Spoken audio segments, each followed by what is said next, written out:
Assalamualaikum warahmatullahi wabarakatuh. Kita berjumpa lagi dalam segmen Ngosan yang akan saya bawakan sebagai host Verlita Maya. Kali ini kita bersama apoteker RS Punten dengan Bapak Ardi. Boleh perkenalan, Pak? Baik, nama saya Ardi Tiara Harjo. Saya selaku apoteker di Rumah Sakit Punten. Sekarang kita mau bahas soal apa, Pak? Kita akan membahas mungkin masalah itu ya. Hal yang lagi hangat-hangatnya, kita mengalami suatu musibah di Kota Batu, yaitu banjir bandang di daerah Kunyadi. Saya mulai pertanyaannya ya, Pak. Sekarang kan lagi terjadi bencana itu di Kota Batu, banjir bandang ya, Pak ya. Saya lihat banyak nakes yang terjun langsung ke lokasi. Terus apakah Anda sebagai apoteker itu berperan penting juga, bisa ikut terjun juga ke lokasi? Baik, dengan adanya bencana di Kota Batu ini, itu bisa memungkinkan bantuan dari berbagai pihak ya, terutama nakes-nakes lain seperti dokter, perawat, dan sebagainya. Nah, untuk apoteker, kita juga sangat bisa membantu dalam proses untuk berkolaborasi dalam tim kebencanaan ini. Dan kebetulan di apoteker sendiri itu sudah ada pelatihan. Nah, ada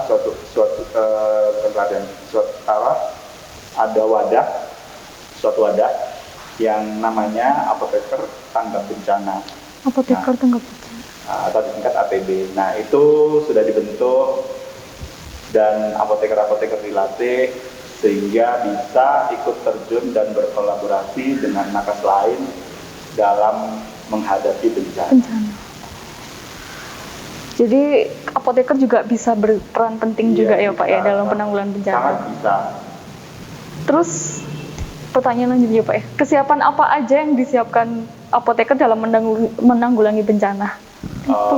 Kesiapan kalau dalam farmasi ya, dalam profesi apoteker itu biasanya meliputi perbekalan kefarmasian, dan juga mungkin bila dibutuhkan juga bisa tenaga.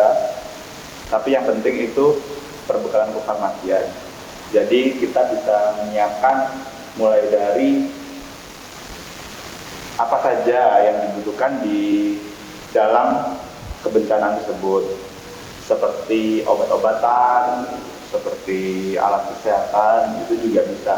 Nah, itu kita bisa mempersiapkan dan berkolaborasi dengan pihak-pihak lain di luar tenaga kesehatan. Itu. Terus obat apa aja yang disiapkan dalam kefarmasian untuk kasus ini, Pak? Kalau obat-obatan itu biasanya berbeda-beda ya, berbeda-beda dengan tiap bencana. Oh gitu. Ini kalau sekarang yang lagi kita hadapi itu bencana banjir bandang ya. Iya, banjir bandang. Banjir bandang itu biasanya kita menyiapkan obat-obat after effect dari banjir tersebut. Bisa obat-obatan diare, obat-obatan kulit, untuk kulit ya, infeksi kulit dan sebagainya.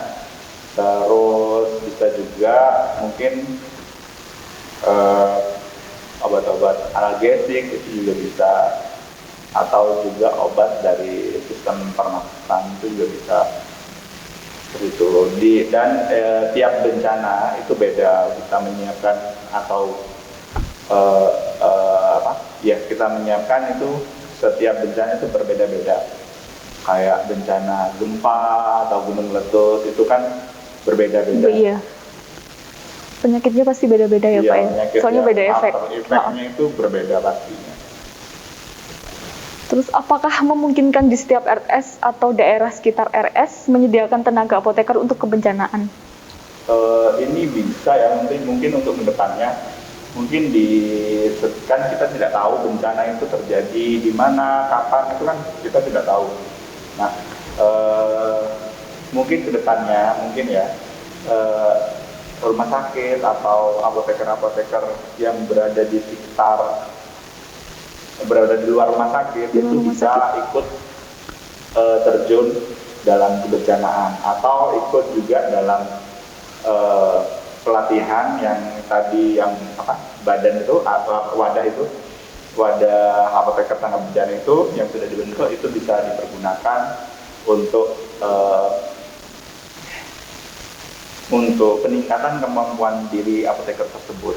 Jadi untuk kedepannya mungkin bisa, ya bukannya mungkin, ya memang harus ada di apoteker yang bisa berperan dalam kebencanaan, penanggulangan bencana ya. Jadi setiap apoteker pasti dilatih Pak ya, buat terjun langsung. Iya. Terus pertanyaan terakhir nih Pak, pesan untuk apoteker dan nakes lain untuk kebencanaan apa ya Pak? Pesan mungkin saya sendiri ya juga belum langsung terlibat langsung dalam proses kebencanaan yang saat ini. Dulu kalau yang di Kota Batu yang waktu bencana angin puting beliung itu saya juga sempat membantu di posko sana. Jadi jangan yang penting ada niat lah dari apoteker untuk ikut terjun bantu, setidaknya meskipun masih belum ada kolaborasi dari pihak luar untuk penyediaan perbekalan farmasi, juga ada niat untuk ikut terjun langsung seperti itu. Nah untuk nakes lain ya mungkin bisa diajak lah, mungkin yang dari instansi dari rumah sakit atau klinik itu apoteker juga bisa diajak untuk ikut berkolaborasi dengan tim-tim yang lain, karena kan saling berhubungan. Jadi saling berhubungan untuk farmasi sebagai kunci pemegang perbekalan farmasi yang akan disalurkan. Terima kasih Pak Ardi mau hadir di segmen ngosan hari ini.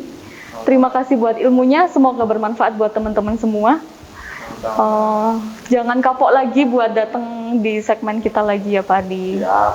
Jangan lupa like, komen, dan subscribe channel kita di bawah ini.